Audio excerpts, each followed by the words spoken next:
Hello, ladies and gentlemen, and welcome back to the...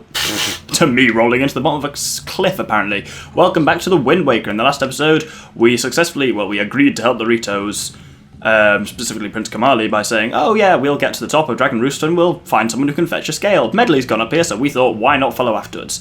So, we see an enemy here. First things first, let's take a wee snap of him. Was that good? Yes, that was good. This is a Bokoblin. These little imps wield sharp machetes and Boku sticks while attacking. If they have no weapon, they'll attempt to fight hand to hand. So let's... oh god, they have a weapon here though, and they're definitely familiar with its use. Familiar? Proficient with its use would have been a much more appropriate term, I think.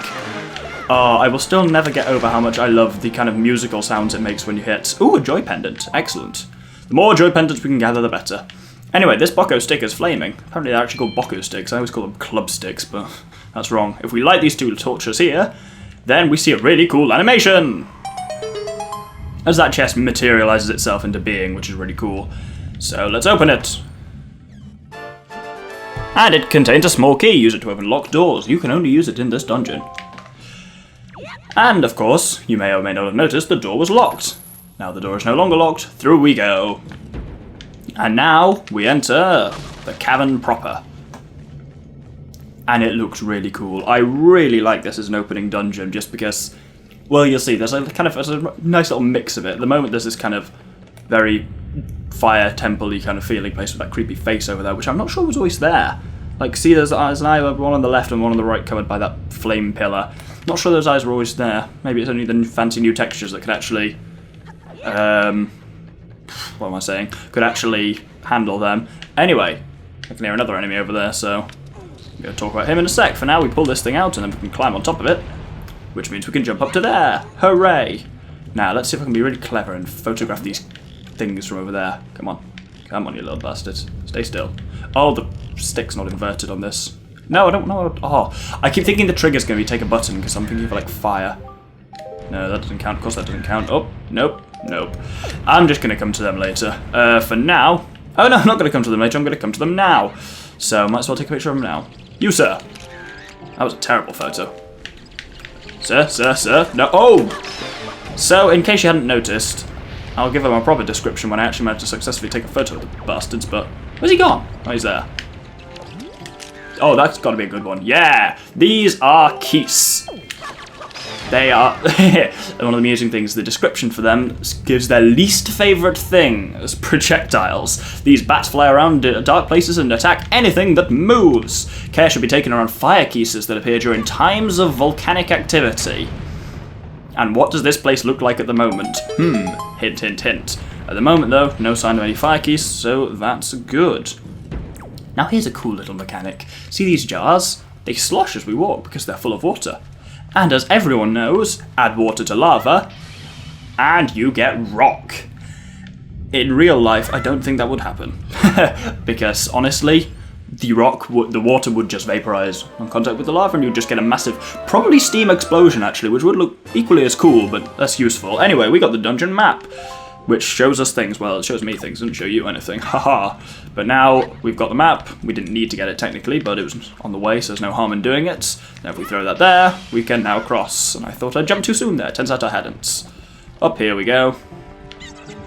Oh, it's a... oh, Lord. You, sir. No, goodbye.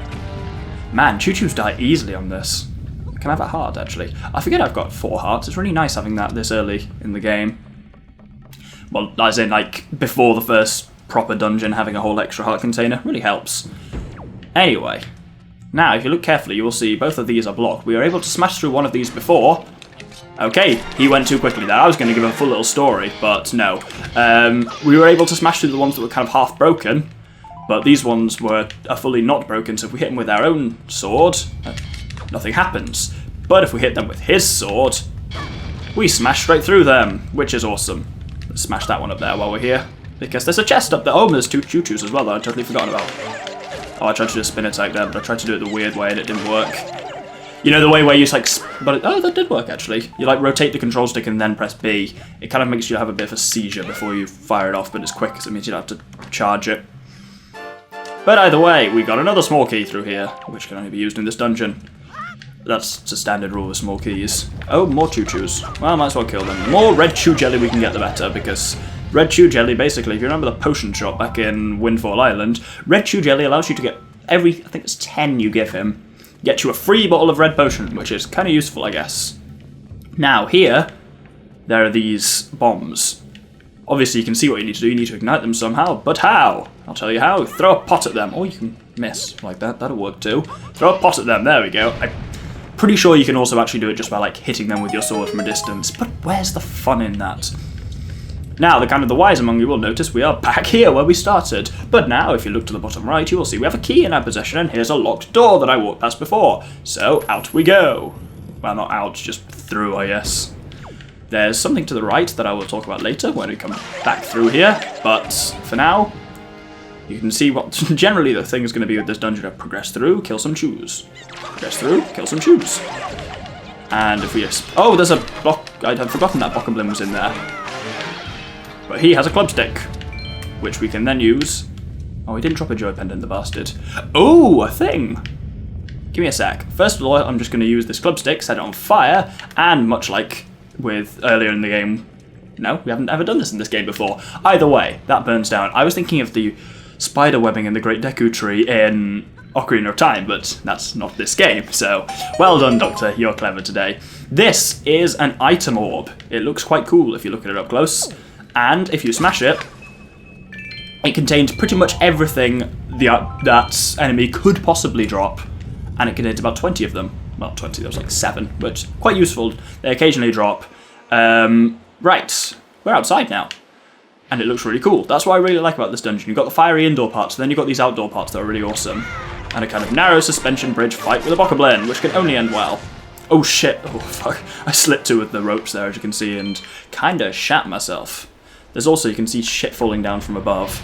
And you can also, if you listen carefully, can hear a new enemy that we're about to come up to, because you can just hear from up the way. And here it is. This is a Cargarog. I need to really take the inverted... Oh god! That ain't gonna work as a pictograph. That's not even... That's terrible. You know what, I'm just gonna fight this bastard. Yep, kill him.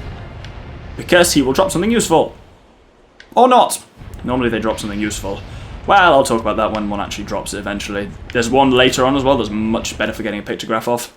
Here, obviously, you just have to time your sidling with the fire jet thing so you don't get fired.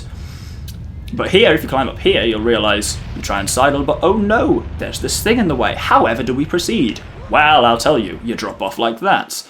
And then you can just inch along to the side. It's fairly nerve-wracking because there's a fair drop beneath you, but... if you just hold your nerve, keep going across, then you can safely hoist yourself up on the other side. Nearly jump off the edge there. You can hear another Cargarog up the way. You hear that sound going, grab a bomb, and with good timing, whoop. That was good timing, actually. It normally isn't good timing when I say with good timing. I normally suck when I say that. We can now go through this door. Now, we've got these sliding blocks here. And so what we need to do is pull one out here, and the ones behind it fall, pull this one out, and the ones behind it fall, and now we can climb on top of these, and progress up here, because we uncovered a little staircase up, and this little hole. Now through here, there's another little enemy. These are, obviously enough, rats. They're all actually now hiding, that's problematic. There we go. Oh, why are you going up there? But anyway, a little message from the King of Red Lions, who could also use the pirate stone that Tetra gave us. Doctor, have you seen any filthy thieving rats around? I know they are annoying, but keep your wits about you. They are only rats. If you spread bait near the nest, they may share their store of treasure with you. Why don't you try it? So let's try that, actually. Though first, what I want to do is try and get a photograph of one. Interesting thing about rats. We noticed this back in the Forsaken Fortress when the bastards ambushed me, but if they hit you, you bleed rupees. That sounded really sinister when I said it like that, but why are they all up on the top level? There we go. Stay still. Oh no, almost had him there. Apparently that'll do. Apparently that's a good enough pictograph of one. You can barely see what it is. It's not looking at us, but yes, this is a rat. These creatures attack spontaneously and attempt to steal rupees. The ones that carry bombs are known as bomb chews. Oh, lovely little reference to other Zelda games and a joke that I love. But anyway, you will see, as the King of Red Lions requested, I've put all-purpose bait on Y. Let's scatter some bait at this hole and see what happens. Delicious! Hey, I got something real good I'll sell you. For real. What'll it be for you? You can buy all-purpose bait, 3 scoops, or high oil pair. All-purpose bait, 3 scoops for 40 rupees. I'll buy it. What they offer you seems to be random. Sometimes they offer like blue potions even this early in the game and shit like that. But they only have bait or pairs. So hey, I scattered 1 bait and then paid 40 rupees and got some more bait. Actually a very good deal, but there's a chest here. What's inside it? It is a... Nope, it's not a small key, so I'm not going to say that. It's a compass! Yay, now I can see where things are hidden in the dungeon. Again, you can't. We do need a small key, which is why I assume that was a small key in there. But the small key is behind there. You can see it's in that chest. So, what we need to do is get a club stick, light it on fire, and go up there. But no, the moment we start climbing the ladder, we drop the club stick. So, that's certainly problematic. How do we get it across there? The answer is simple. Hup! And we burn through it, and it's all well and good. Now we can progress up here. And this one does have the small key in, I think. I thought they were the other way around and that this one has the compass in. But yes, this one has the small key! We should have known that because it never does the full do-do-do-do-do-do-do-do animation when it's a small key. It only does that for like compasses, maps, and important things. Now if we open this, we go back outside again. Now here we just have to be careful and do some like hopping over this. And now this is a good cargo rock for getting a photo of because he won't attack you because he's busy nesting. So you can take a nice little photo there. That's all well and good.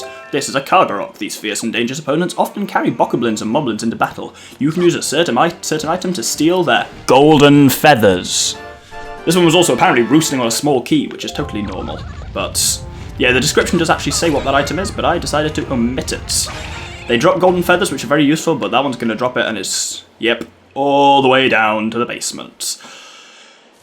The reason it tells you in the little description of them to use a certain item to get hold of their golden feathers is because what am I saying? Why does it tell you that? Because normally when you kill them they're in midair and it'll fall somewhere. Oh god, keys. It'll fall somewhere where you can't get it. Let's kill some of these bloody keys. These keys die in 1 hit. That is nice. So with all the keys dead, let's open this chest. And get, oh, a joy pendant. Huh, that's not what I thought it was at all. I thought it was a small key, and I thought this door was locked rather than just being wood. Oh well, let's burn in and go through it anyway. And then, oh, that's what we needed to do, now I recall. We light the club stick again, and then light these 2 torches. That opens it. The keys, interestingly, out of the room only attack you when you bring light into the room. If you leave the club stick not on fire, then they won't... They won't attack you at all. Now, if we use a bomb on this thing, then we clear the top of it. That's a jug, which is now open. I will come back to those later when I actually need to talk about them. We're also above the central chamber here, which is pretty cool. You can get some pretty pimp views from up here. Stop saying pretty pimp, Doctor. That's... oh, I hate myself sometimes. Now, this room is locked, and there's a bokoblin. Can you guess what we need to do in order to unlock the room? And 1 more hit on him. Oh no, or 1 more hit on the structural pillars of the room, perhaps. There we go. Now he's dead. Yay. And the doors don't unlock. So, we clearly need to do something else. See this jug on the wall? Here's an interesting thing. If you roll into a wall, it knocks the jug off. And that jug contains a bokoblin. So let's kill him, steal his club stick. Did that open the... Nope, that still did not open the doors. So, let's light some of these torches here. Well, one's lit, so we use that one to light the other one. And that still doesn't open the door, but it reveals a chest. And this chest, you can see it's a slightly more interesting looking chest, and that's because it contains something slightly more interesting. Behold.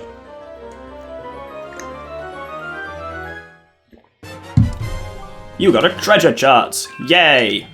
1 of 2 treasure charts hidden in Dragon Roost. That one you are more likely to just kind of come across normally, whereas the other one is slightly better hidden, but I will be talking about that when I come to it, which will probably be in the next episode. I'm probably going to have to stretch this dungeon over too.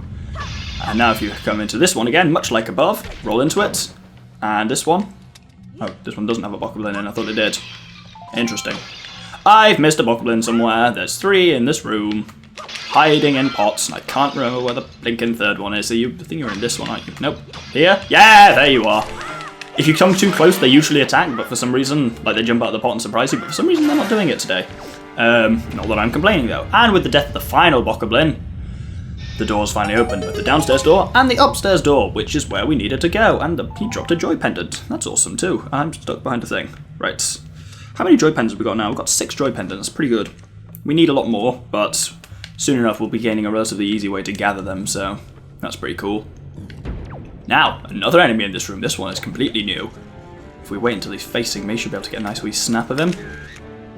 That is a Magtail. These creatures are covered in a hard exoskeleton that not even the searing heat of lava can penetrate. Their eyes are their only weakness. So if we hit that, we hit it with a jug, it freezes up. It says their eyes are their only weakness, but that's not true. If you hit them with water, they kind of go hard and then disappear. Well, they curl up into a thing and then you can actually defeat them. So there is another way to defeat them, which I will go into later. Also, an interesting thing it mentions on the thing there, it says, Magtails can be picked up and carried around when they've rolled into a defensive position. Oh god, no! That didn't work! That's what happens when you try and talk, read, and do lava at the same time. So now the Magtails come back, but this means I can show you the other kind of thing. That you wait for it to attack, and then you go, hey! Oh no, you're kidding me! Oh, that was a really cool parry thing I did there. Oh, that's irritating. I say, you do a parry and you do a kind of helm splitter maneuver on it, but for some reason they then decided, after successfully performing the maneuver, to celebrate he'd do a backflip into the lava, so I'll just kill it the old-fashioned way. Now what we need to do is what I attempted to do earlier, which utterly failed, which is hop over here, and now wait, because I was a little too impatient last time. What you can see what I'm aiming to do is if I throw this over where the lava chute is, then you can hop on it, and then when the lava fires again... That took a while, didn't it? Up we go! And then we can go through here. Then we can go through here. That was a terrible voice crack. Now, over there, if you look carefully, you will see the boss door. I can't really hold this very steady, but yeah, the boss door. So that's where we need to go eventually, but of course, to get through there, you need the big key and stuff like this. So what we need to do for now is crack these 2 huge boulders. This one here contains a jug, which again I've said I will talk about more later. There's a number of them in each dungeon that need uncovering, and there is a purpose to them. I'll be talking about them next episode, because this one's actually getting towards its close. What we need to do now is head out here, and we get another outside section. Now, if you look as well, it gives us a little thing here. We are basically at the summit now, and there is the Great Valoo, and he is not happy. And as you can see, we're above the kind of cloudy section now. We are really high up, so don't fall off here. And so now if you run across this platform here, not platform bridge, but yes, it starts collapsing behind you, so you have to run quite quickly. And there's not really much margin for error. But if we look over here, we will see... Oh, I meant to use the telescope, not bait. It's Medley, but she's been imprisoned by bokoblins. We've got enough time left in the episode just to free her, I think. Just to free her, I think. So, we've got a little mini-boss here. 2 quite well-armed bokoblins. We get the awesome mini-boss music and extra musical notes when we hit enemies, which is always awesome. These ones, as you can see, take a few more hits than normal bokoblins, but not by much. And that's it done. Let's grab some little joy pendants up. Oh, but wait. Yeah, you might recall earlier when I was talking about Calgrox, it said they sometimes airdrop bokoblins and moblins into battle. Yeah, we have to fight a full-on moblin. So let's take a wee picture of him. Oh, that was a good one, actually, yeah. So these are moblins, these mighty enemies that swing their long spears with the greatest of ease. As you can see there, they've knocked Link around with that attack countless times. Reference to the fact they've been in a lot of games. Though of all the games they're in, I much prefer their style in this one. They look so cool. And I like the way they're introduced first, not as an enemy, but as a kind of stealth thing. They have a pretty good guard, so you basically have to wait for them to drop it like there, then kind of attack. You can also, if you use a shield, you can get them to drop that giant spear, which is pretty awesome. And Medley is free. So, oh, it normally drops an item orb. It's unusual that it just didn't. But yeah, we can use this giant spear, which is hilarious, in fact. But enough of that. Let's talk to Medley. Doctor, you came to rescue me. Oh, thank you. I have to tell you what I found out. This is terrible. Some creature is doing awful things to the Great Valoo's tail. Too much of that was in orange for me to... I was moving forward and backwards towards the microphone a lot, and it was very uncomfortable. That's why he's so angry. Oh, poor Valoo. he's not just going wild, he's being attacked. The Great Valu's tail hangs down into the room right below here. There's got to be something in there. I wonder if those mean monsters who captured me have anything to do with it. We've got to do something now before it's too late. I'll go and tell everyone what's happened. Here, use this to get out of here. It's what I used to get this far. It's a device we Rito used before we evolved wings. Interesting. You received the grappling hook. This item was used by the Rito people before they had wings, like you just told me. Set it to X, Y, or Z, and press that button to aim. Use it to latch onto anything with a target on it. You can even use it to haul things up from the seafloor while on your boat. So that's pretty cool. And on that point, I am afraid, awesome though it's been, I will have to end the episode there due to time constraints. So thank you very much for watching this episode. He's going wild, isn't he? Thank you very much for watching this episode of The Wind Waker. I hope you'll join me next time for the continuation of Dragon Roost. Thank you very much, and good day.